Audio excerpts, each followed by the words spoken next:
Hi, Carmen Bundy with Berkshire Hathaway Home Services, Ambassador Real Estate.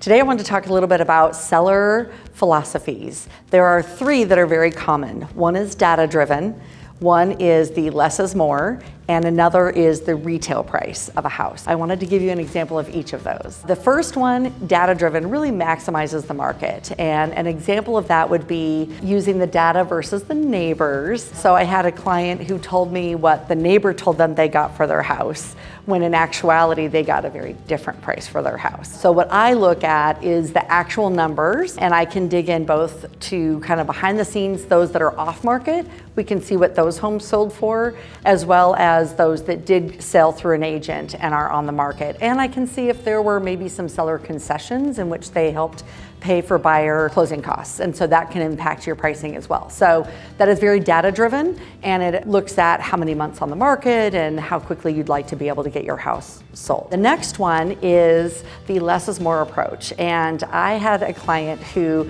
had an idea of what price they wanted to sell their house for. And they had a neighbor across the street who'd had their house up for a couple weeks. And they wanted to be at least at that price. And I said, here's the deal. In Nebraska, people, when it first comes on the market, the buyers are not going to offer less. They don't want to offend, they want to be polite, and they will just sit and wait.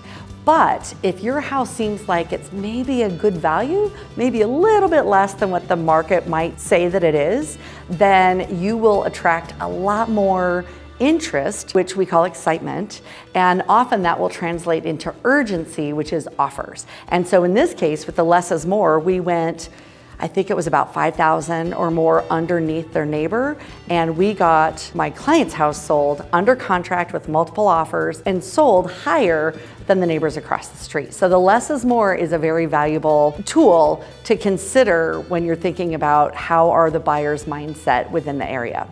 The third one is retail. And I did have a client who was adamant that they had to get a certain price for their home. And it was significantly higher than what I recommended based on the data and based on creating excitement, but they were determined that they wanted to get this retail price. And so we put it on the market, and it was on the market for 8 months. And by the time it closed, we actually sold it within a percentage of what I had recommended at the outset.